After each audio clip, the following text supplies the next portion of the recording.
Welcome to the AC 24/7 Top Story Countdown.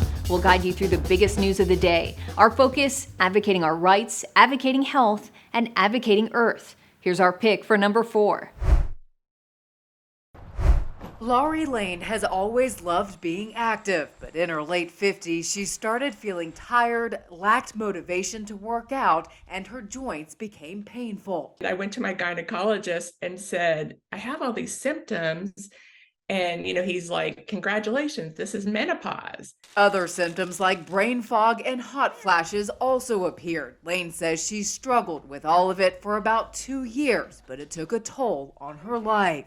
All these things coming at you, it just, made you feel not like a whole person. Lane says a blood test revealed her testosterone was low, which made her a candidate for a procedure done at Orlando Health, where a low dose of testosterone is delivered through a pellet injected under the skin during a quick in-office visit. But as time goes on, I think you're going to see this become a pseudo standard of care that will be an option for almost all patients to see if they can improve upon these menopausal symptoms. The testosterone pellet procedure is not currently FDA approved, but Pepe says it's providing relief to many of his patients and lasts between 12 and 16 weeks. There's a little bit of risk behind estrogen. There's no risk behind testosterone. So it's a safe hormone. We monitor the dosing level in about 4 weeks to make sure that we're looking for the appropriate range that's therapeutic. Lane says she started seeing results within days, and she's back to feeling herself again. I'd say I'm functioning in all cylinders. For Health Minute, I'm Mandy Gaither. TheAdvocateChannel.com looks at the world through the lens of equality and inclusion. Subscribe, like, and share now. AC 24/7's Top Story Countdown continues with our producer's pick for number 3. The defendant, Andrew D. Lester, is charged with the Class A felony of assault in the first degree. The defendant is charged with armed criminal action. 2 felony counts filed after a black teenager is shot and seriously wounded in Kansas City, Missouri. I can tell you there was a racial component to the case. It was on April 13th when 16-year-old Ralph Yarl intended to pick up his younger siblings and rang the doorbell at 115th Street instead of 115th Terrace. 1 block difference with major consequences. It still, even today, is complete shock that anybody would do that. According to a probable cause statement, Lester told investigators he was scared to death by Yarl's size and his inability to defend himself at age 84. He also told investigators he was in bed when he heard his doorbell ring and grabbed a handgun before answering the door. He stated he believed someone was attempting to break into the house and shot twice through an exterior storm door within a few seconds of opening the main door, a police detective writes in the court document. The fact that you open the door and then shoot the person on the other side, and it's a kid. In an interview with a detective on Friday, Yarl said he pressed the doorbell and waited. He stated the male inside took a long time, but finally opened the door holding a firearm. He stated he was immediately shot in the head and fell to the ground. Yarl was shot twice with bullets striking him in the left forehead and right arm, according to the probable cause statement. My nephew is alive, and he is healing. It is not the story that individual intended for us to tell. Yarl was released from the hospital and is recovering at home. A GoFundMe page set up by his aunt had already exceeded $2.5 million goal. Justice for Ralph! Justice for Ralph! Anger and cries for justice have spread in the community, and the prosecutor says his office is looking forward to obtaining a just result. If convicted on the assault charge, Lester could spend the rest of his life in prison, the prosecutor says. We understand how frustrating this has been, but I can assure you that the criminal justice system is working and will continue to work. Like the Advocate channel on Facebook for the best way to get updates on stories that advocate for equality, justice, our rights, and more. AC 24/7 continues with today's top 2 pick.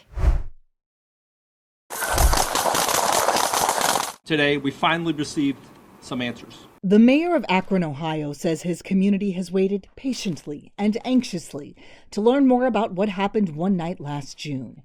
when what began as a traffic stop turned into a car pursuit, then a foot chase, ending with multiple police officers firing 46 fatal shots at 25-year-old Jayland Walker. The grand jury concluded that the officers were legally justified in their use of force. Ohio's Attorney General Dave Yost says the grand jury spent more than a week reviewing evidence from an independent investigation, with more than 100 recorded interviews, including 51 body camera-worn police camera clips, and more than 140 pieces of evidence from the scene and Walker's vehicle. The Attorney General noted Walker fired on police first, at least once from his vehicle, and after a prolonged car chase. When he got out of his car, he reached for his waistband and turned toward the officers. Only then did the officers fire, believing Mr. Walker was firing again at them.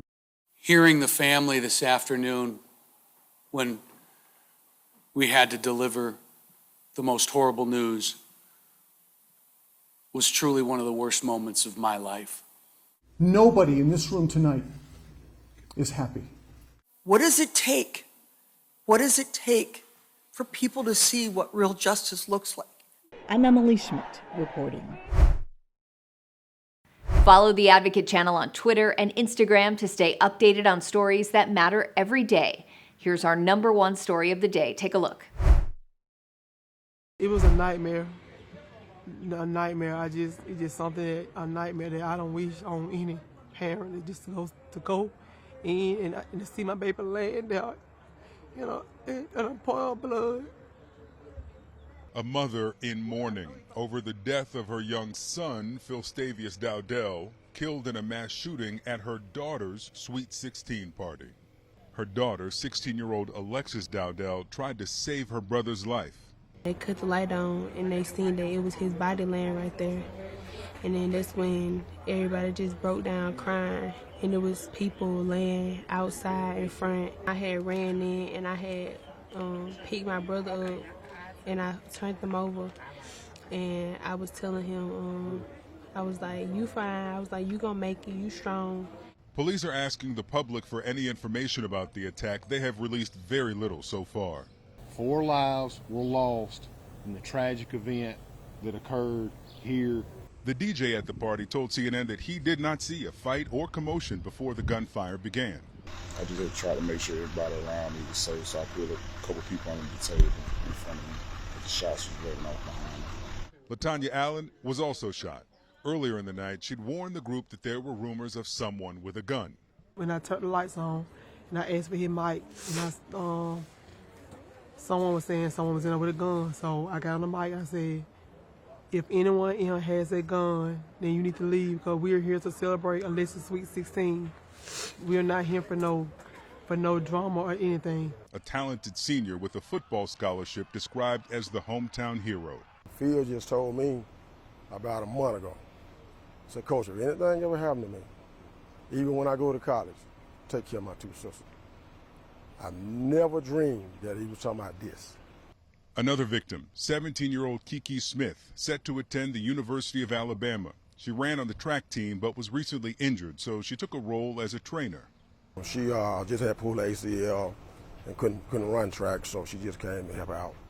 Also killed Marcia Collins, a 19-year-old aspiring musician who took a gap year headed to Louisiana State in the fall, and Corbin Holston, a 23-year-old from Dadeville. Lord, we pray that you would be with their parents, that they would be able to comfort them. The small town of around 3,000 people held an emotional vigil. These children had very bright futures, the ones that I knew from Dadeville. Very, very athletic, very humble children, very respectful children, smart. He was everything that you would want in a son.